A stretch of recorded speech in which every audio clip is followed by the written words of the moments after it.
Have you ever heard of somebody who abducts little boys? Room below's got some horrible smells. We don't want to go in there.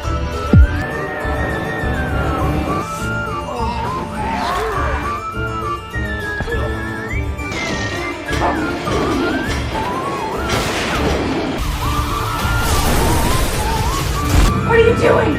Complimentary room service. Here is that.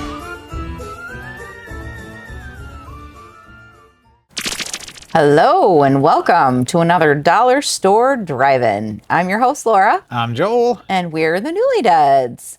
If this is your first time watching, welcome to the show. This is a half-hour chat show where we talk about a movie that we've watched with you fine folks. If this is not your first time, welcome back. We appreciate you joining us. If you do want to find information about us and what we do, you can go to our website, which is thenewlydeads.com. On our site, you'll find a bunch of information about who we are, different things that we do in the world. So Joel and I are both artists. We do an annual market called the Witches Market, and it's on the first Saturday in October. So this time it's going to be October 3rd.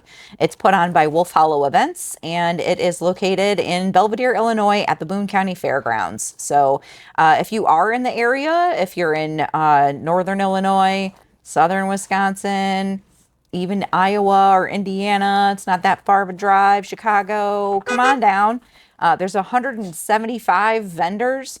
It's a huge event and it's super fun. There's a ton of fun, different things that they've got going on, different artists you can take a look at. And of course, we'll be there. So selling the things that we like to create. You can also find information about our show. So every single week, Mr. Newly Dead does upload older episodes of this. It's called Dollar Store Drive-In Classics, and you can find the information on the website about that. He also does unboxing videos. We do Sinister Snack videos, and occasionally he'll do a blog post, but it's been a while since he's done that, but different movie reviews and whatnot. But anyways, that's not why we're here. We're here to talk about a movie. I know you guys are super interested and wanting to get onto that, so I'll stop with the housekeeping stuff. We have some criteria for this show. So we always want to make sure that every movie that we watch has the same lens. So it needs to be under $5. That's why we came up with the Dollar Store Drive-In kind of thing, because even the dollar store is $5 sometimes. So it's under $5. It needs to be horror, thriller, or sci-fi type genre. And then it also needs to be a movie that neither of us have ever seen before. This week, we watched a movie on a horror cinema series, 12 feature, over 14 hours of delicious movies and films. So, yeah, we watched a movie on here. It's called The Terror. Where did we get this from? Do you remember? No? I'm guessing we probably got it at maybe the Peck Thing? I'm thinking maybe Culture Shock, actually. Culture Shock? Not Culture Shock. Beach Boy Toys? Nope. The other one, across the street. Toad Hall Books. Toad Hall Hall. Books and Records. Yeah, Records Toad mix. Hall. So Toad Hall, we just mentioned a whole bunch of different places, so maybe he'll pop those up. But Culture Shock is a really cool store here in Rockford. It's a record store, and they also have different kinds of items, like thrifty items that you can buy, like vintage, curated things from the owner, Skylar. He's got really awesome taste. He's a cool dude. It's worth it just going in there to say hi to Skylar, because he's just a fountain of information when it comes to music and all sorts of stuff. And Coffee Bean. And he's got a really adorable dog named Coffee Bean, and all of the employees that work there are phenomenal. So really highly recommend going to go see Culture Shock. They don't really have a whole lot of these kind of things, though. So that's why I was like, what? Yeah, I got confused. Toad Hall is another record store here in the Rockford area. They also have books and other sorts of media kind of things. So they've got a whole wall of DVDs and Blu-rays and all sorts of things like that. So that's probably where we did get this. And then did you also say Beach Boy Toys? Beach Boy Toys is I would call that a retro vintage toy store. Yeah. again, really cool store owners. The one that we interact with the most is Jeremy Beach. That's where the beach part of it came. Him and his brother. I think it's him and his brother. Yeah, owns it. It's such a cool place. If you were born in the 70s, 80s, or even 90s, and you stop in there, it's like stepping into your childhood bedroom. It's a really cool place. So highly recommend that place too. But he does have a small selection of VHS tapes and DVDs and things like that. Mostly like sci-fi and horror kind Got of a couple of cool related. things in there. Yeah. And plus he's a cool dude. So tell if you do stop into any of those places, tell them that Joel and Laura from the Newly Deads recommended it, and that's why you stopped in. They would probably like that. But we watched the movie called The Terror. I'm going to read the synopsis every time we do one of these movie reviews. I always read the synopsis, and then we will watch the trailer. Every single week, I get to choose what vehicle Mr. Newly Dead pops up as the trailer segue. Man, this is in the 1800s, like just a horse. Or a boat. I guess he was on a boat, right? He had a horse, and then he lost a horse, and then he got another horse. Yeah, let's go with a horse. So Horse is the theme.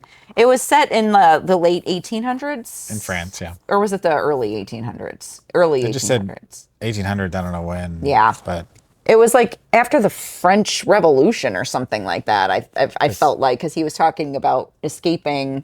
he was a military Beheadings and officer. stuff, So, yeah. yeah, I don't. I'm not a history buff.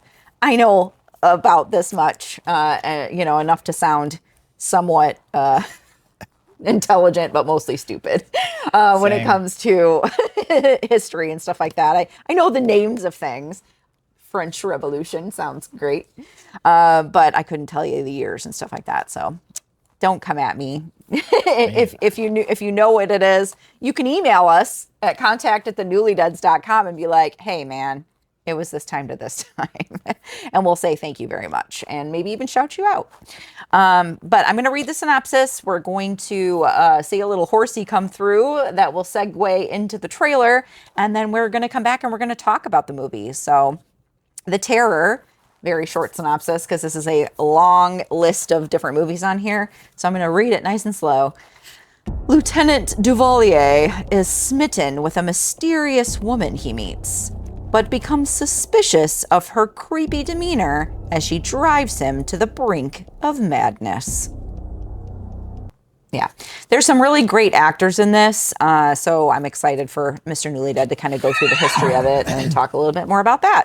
So I'm going to pause it now. We're going to watch the trailer, and then when we come back, we'll talk about the movie. So we'll be right back.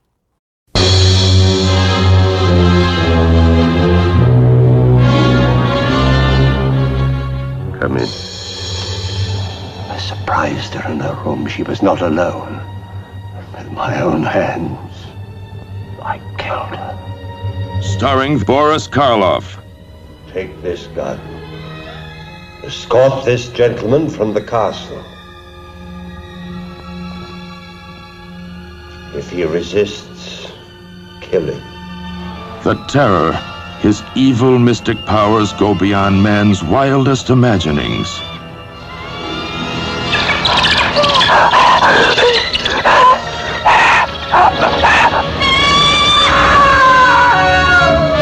The Terror, empowered to avenge, to reward, to transform. I do love you. Is she a blood and flesh beauty a man can enjoy?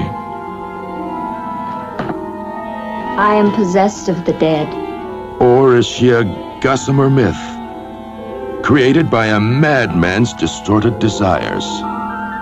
Take your life as you took mine, and bring us together forever. Join Boris Karloff, the Frankenstein monster of all horror motion pictures, in his most blood-chilling screen experience.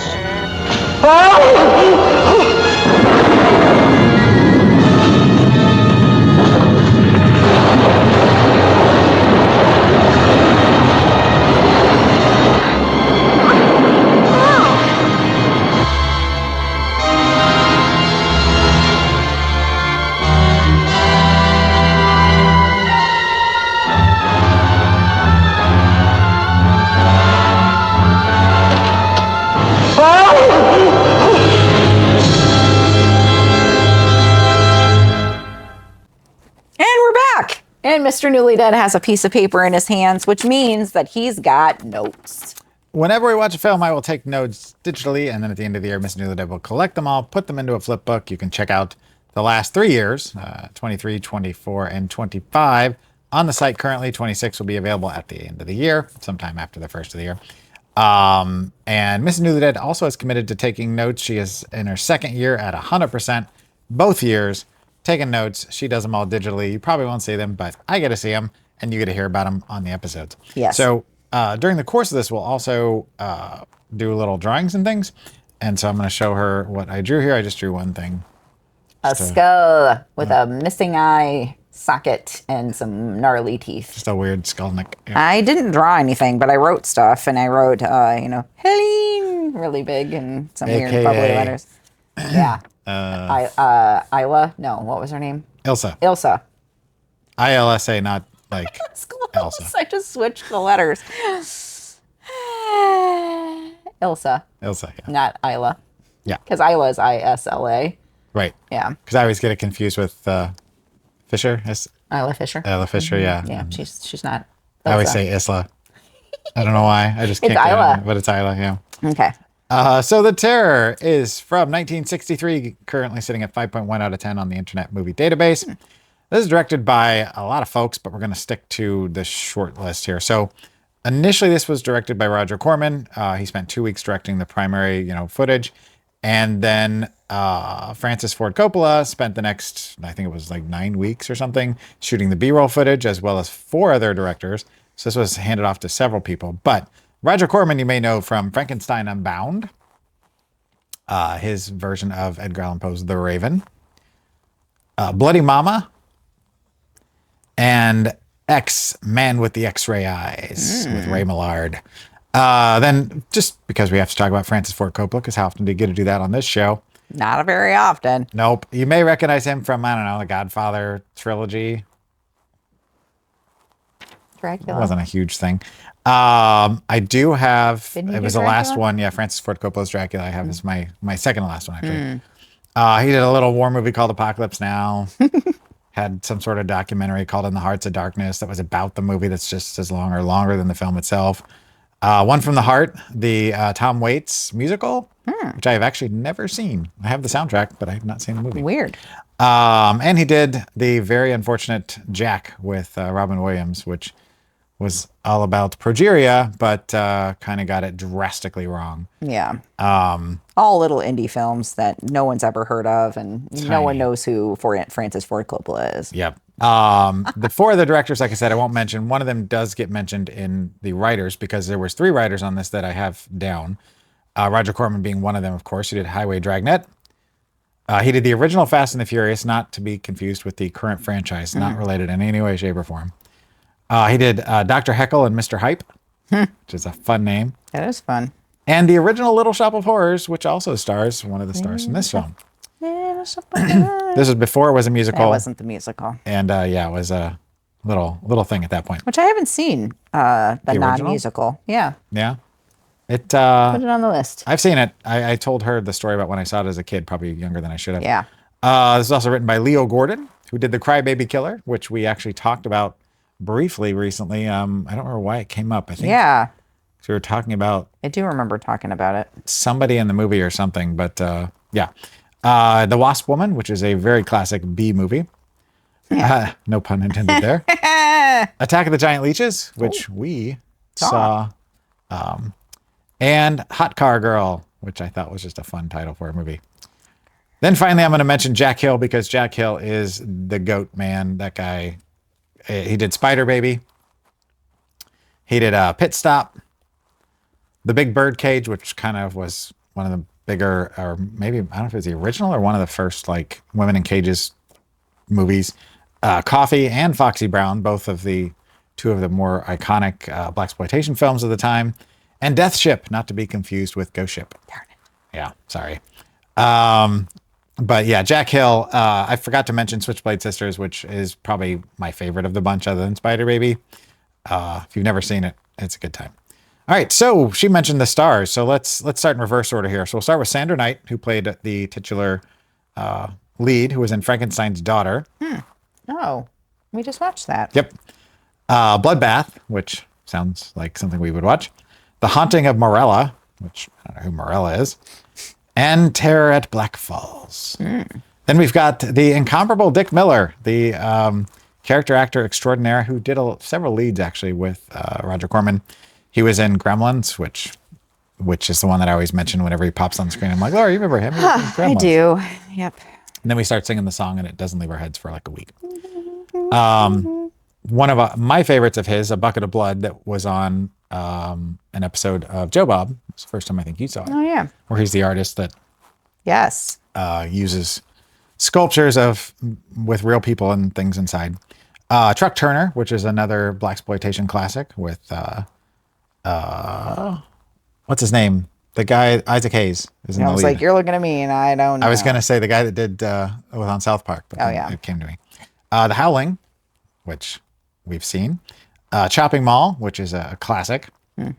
And he was in one of his last films was Hanukkah, which was also one of Sid Haig's final movies, where it's a movie about it's kind of in the vein of like Silent Night, Deadly Night. Yeah. But yeah. Then we've got we've got Jack Nicholson. Yep, as you can see him on the cover there. The Jack Nicholson. One of my favorites, who was in One Flew Over the Cuckoo's Nest, which is top 25 for me. The Shining, which is also one of my favorite horror films.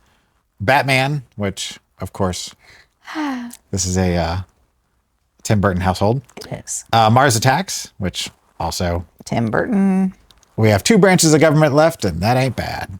And The Last Detail with Randy Quaid and a very young Carol... I forgot her last name all of a sudden, from Unbreakable Kimmy Schmidt and a bunch of other stuff. Oh, Carol Kane. Yep. As soon as you said I almost said King, and I'm like, no, that's not right. She was so young in that movie. And then finally, Boris Karloff, who is one of 2 of the patron saints of the show, who was in Mad Monster Party, ? Bikini Beach, which seems like a strange movie for him to be in. Frankenstein, 1970.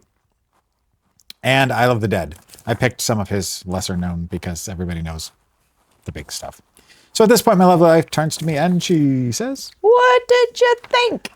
So here's where things maybe get a little off the rails. I don't know. So like she said, it takes place in the 1800s. You've got Jack Nicholson, who ends up on shore. He is in full uniform. He's got a funky, captain's looking hat.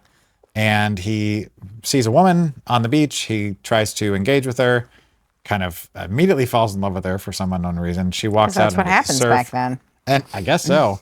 Because she's in her 20s, he's in his 30s or whatever, 20s, late 20s, early 30s. And yeah, follows her into the surf. He gets attacked by a bird and like punches a bird. Yeah, he gets into a straight on, full on fist fight with the bird. And he tried to figure out where she went, and he becomes like obsessed with finding this woman. Yes. Which leads him to a large castle type home, which is where Boris Karloff lives. Well, first he goes to that lady's house. Oh, does he go to the witch's house first? Mm-hmm. And he tries to find her there, and she's like, "This is my bird, Helene." Oh, and he's like, "I saw a girl go in here," and she's like, "You're wrong, because that's my bird." She's like, "What bird? Or what woman?" And There's it no was woman. yeah, because like he actually goes into the surf and almost drowns. Yep. And then he wakes up and he's in the witch's house. That's right. Yep. And I remember some things. So he ends up. Yeah, she saw it too. I lost saw track. it too. So he ends up at the Castle Keep whatever home of Boris Karloff with his trusty manservant played by Dick Miller. Trusty manservant. And he's like, "Hey, there's this woman I'm looking for." And he's like, "What woman?" He's like, "I saw her up in the window." And he's like, "There's nobody here but us chickens." Yeah. But he's like, "Hey, you can stay until, you can keep your horse here and shack up for the night and then head back out again." Keep your horse. In the morning. The horse gets out and he continues to see the woman. He gets another horse. He's very mad because he's like, he thinks people are tricking him. Yeah, because he's like, "I'm in love with this lady. Show me the lady." Show me the lady. Finds out that there's a whole lot more going on. I won't give too much away in case you want to watch this. But needless to say, it's essentially a ghost story. I guess is the best way to put it. This is one of those I don't know if it is public domain or not, but it's one of those movies that you see on a lot of collections. It's really hard to watch because of the fact that the quality of it is not great. They did not upkeep this movie. No, there's even one point where it looks like it was on an old VHS, the version we saw, and we watched it on Amazon because I was trying to find a better copy because it's been released on Blu-ray several times because this copy was not great. And so I was looking around. I thought I found a good copy. And at that point, I'm like, well, we're just going to watch it. It almost seemed like it was somebody like, and obviously this isn't the case because we didn't have cell phones back then, but it almost seemed like it was somebody filming it while they were theater? watching it at the theater. And there was like a little break in the, They switched reels. Like it went, Yeah. There was a break in it for one moment that kind of like would happen when we watch an old VHS. And then later on, it like completely, like she says something and then it stops and it cuts to the film rolling and then the film coming in and it says reel 3. It takes a minute for it to get going. It counts third down. act. There was And- like a thing that said third act. And then it like starts. That. And it's Yeah. like, okay, you guys couldn't like just splice it together to make it was look bad. seamless. So anyway, it was not a great copy. There's probably a better version out there that we just didn't find. I quoted you here at one point that you said, did he just punch a bird? Because He did punch a bird. he did. He had one of those big, like I said, captain hats, which I was like, that's a nice looking hat. Mm-hmm. My biggest problem with this film ultimately were two things. One, it was incredibly slow. Yeah, it was. And I don't know whether that's because it's an earlier Corman work, whether it's because it had multiple directors and they were trying to fish together all the different sequences to make it into a cohesive narrative. That's actually a good observation. Thank you. I don't know, but the other thing is that there was constant strings, like almost the entire film. There's this constant like string quartet or whatever overlaid. And I don't know if it was, music that they had gotten the rights to, or that was, like studio, whatever you call it, royalty free music that they just threw on top because they couldn't afford to pay to get a score done. But it in my opinion, it kind of took away from it just because it was never ending. Then you get to other minor things like the fact that it did take place in France. Jack even says at one point his last name is a French last name. You said Chevalier. Yeah. He's part of the French naval, part of the French Navy, and nobody has an accent. Yeah. I mean, it's Jack Nicholson. He just sounds like Jack Nicholson. Right? Like I've never He's really not heard, like, wee wee. which would have been funny, but you think back then French. he might have gotten away with that. Right. Sorry, French people. But yeah, nobody even tried. Nobody even gave it an effort. So there was no reason to believe it was anything other than America, or that they were American. Or even like I would say like British because, Boris has a accent, right? Which he's English, so he's just naturally got one. But Dick Miller's from the States. Everybody else sounded, even the lady, the witch lady. Yeah. Yeah, she's like, hey, I'm from New Jersey. No, she didn't say that. But Bada bing. she's hanging out at the bottom. Insulting all of the people. Right. Then there was one other character. So you've got Helene, aka Ilsa. You've got the witch. You got the punchy bird. You got Eric. Who's Eric? And then we're like, there's the character that they keep talking about named Eric. We'll get to the wrap up. We'll have to do a little bit of spoilers because it'll make more sense. But and then you've got the guy that we called Asmir because he whispered. Oh yeah. And we called him ASMR, not Asmir. But we just called him Asmir because ASMR. You called him that. But he's at one point he's up on a ledge and the punchy bird attacks him, plucks out his eyes, and he falls to his death. That's why I wrote pecked out eyes, and then I put sad newsies. I don't know why I put sad newsies. Oh, because he was dressed. He had like knickers on, right? And he looked like I called him like a fancy page boy. Yes. He didn't have the hat, but he looked like he was out in the morning. Like papers for you, sir. Even he didn't have an accent. Yeah. But then, like, she was theorizing that maybe Jack Nicholson was Eric, and that Helene Ilsa was you know, that because Boris killed his young wife because he caught her with Eric when he came back from being at war. That's why I kept thinking Jack was Eric. And it was logical to think that. And I have to say that, you know, it seemed that way. But you come to find out, and I guess we're going to get into spoiler territory, but this is from 63, so Yeah. tough cookies. We come to find out, and this is the part you may have missed because why? I fell asleep. She did. I'm very sad that I fell asleep too. So The witch is actually Eric's mom. And see, I missed that part. according to this, Eric is the Baron, Oh. which is the part that confused me, and I kind of wished you would have seen it because So Eric is Boris? that's what they kind of.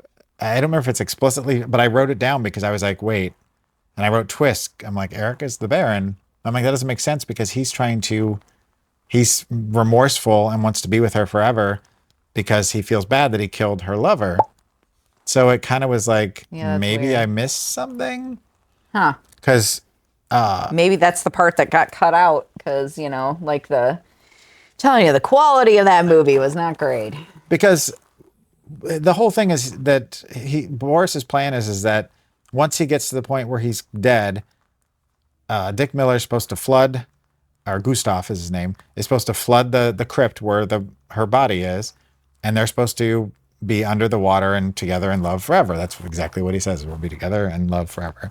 And that's what happens at the end. He's not dead yet. I thought her face melted off. Well, but she's there. Jack shows up when he's flooding the crypt, and he tries to, you know, save her because he still thinks she's a real boy. And Real boy. the Gustav and Boris die because there's rocks falling and everything's collapsing. He gets her outside, and he's like, "Yay, I won the day. Terrific." And he's got her against a tree, and he's like, "Now we can be together." And then he kisses her, and he reels back like, "Ugh." And all of a sudden her face melts and she turns into a skeletal, like with meat on it and stuff still. And And that's the end. the end. Now, Spoiler. regardless of how I feel about the overall film, which we're about to get to that part, I just have to mention one thing, and I don't think you saw this. Boris gave a speech where he started crying, and it was amazing. Like, I love Boris Karloff, So do I. but I've never quite seen him get this like emotional and vulnerable. I know he has. I've seen a lot of Boris Karloff, but something about the speech was just, I was like, holy crap, this is worth the price of admission right there, regardless of how I felt about the rest of the film. Yeah. He nailed it. So and then I Chef's wrote, kiss. flood it again. Anyway, so that's it. Yeah. Well, okay. So do you have final thoughts about the movie? I do. I said, this is not a real barn burner, really slow, with Boris stealing the show as usual. And I said, well, I fell asleep. Was it because of the movie? We will never know. The world may never know. Yeah. And then so what'd you give it for your rating? Here's- kinda? Oh, sorry. So when we rate right. things, we do it out of dollars because this is Dollar Store Drive-In. You can never go over $5. So $5 is the upper echelon. But you can go as low as you want to because sometimes we prefer people to pay us to rewatch these movies. So what would you give it? Not that that's going to happen. And I feel like maybe this isn't the greatest thing, and I feel bad about it because I love these types of films. They have a soft spot in my heart. Everybody in it I absolutely love. But I ended up with 50 cents. I gave it $1.50, even though I fell asleep and I missed a chunk of it because of the actors. I was gonna give it $2, and I was like, that's a pretty high amount. But then I was like, Boris gets $1 at least, and then I was like, and then Jack Nicholson gets 50 cents. So I guess my logic is that everybody in the film was basically, I felt like almost going through the motions. It felt very much like a stage play. yeah, it did feel like a play, that's for sure. And because of Boris's speech, I'm like, I can't give it nothing, but I don't know how quick I would be to watch this again. Maybe if it got like I saw a cleaned up version. Oh, I would love to see a cleaned up version of this, and yeah, Better sound. that better sound quality. Like, yeah, whoever does those magical things, Vinegar Syndrome, Other film preservationists. hook us up. Yeah. Archivists. Archive away and make it look beautiful, and that way we can watch it, and See Boris and then we can Vibrancy. make a better judgment. yeah. Yeah. All right. So, we can't blow this up because we've got lots of more things on here, I think. Yeah, we're only 3 down. Yeah. So what do we... Oh, so if they don't want to watch this movie, which it's debatable, what should they watch? I can't remember if I ever recommended this before, but the whole time I was watching it, it's the movie that kept popping into my head. So I'm like, I'm just going to go with it at this point. So I'm going with 2011's The Others. I didn't love that movie the first time I saw it. I have a feeling I'd probably enjoy it more if I saw it again. But if you haven't seen it, I won't spoil the whole premise, but it felt like the premise to this had elements of that. Yeah. Cool. And so it felt like kind of a spiritual, no pun intended, successor. Yeah. All right, what are we watching next week? We are finishing off one of our collections, actually the one that you provided to the show. So we're watching the last one that we haven't watched yet, the very final one on the bottom. Very final. From Tamara. 2005. Yeah, so we're watching Tamara. One that's been on my list for Creator, since 2005. Yeah, from the creator of Final Destination. Yep. Revenge has a killer body. It has it's got some people in it. It's got a bit of a pedigree. It's got a decent reputation. Yeah. So. All right, let's read this. Tamara is not the most popular girl in school. Mousy and quiet, she's picked on constantly. When her classmates play a practical joke that goes awry and results in her death, the once homely teenager comes back from the dead as a sexy seductress to exact revenge on her killers, one by torturous one. It sounds vaguely like Jennifer's Body or Ginger Snaps, kind of. Not necessarily the same, but, you know. Definitely Jennifer's Body. Kind of that twist on the old theme of nerdy girl takes off her glasses and all of a sudden she's all that. See what she did there? But with more murder and Yeah. axes, because she's got an axe on the cover, so fire axe. All right. Well, looking forward to that one next week. And thank you for joining us. And until next week. Keep it cheap and creepy. Bye. Doesn't mean you should go chasing the dead. It may be your robot, but it's my house. I want to get a close look at these sharks. Sounds dangerous. Well, I'll be careful.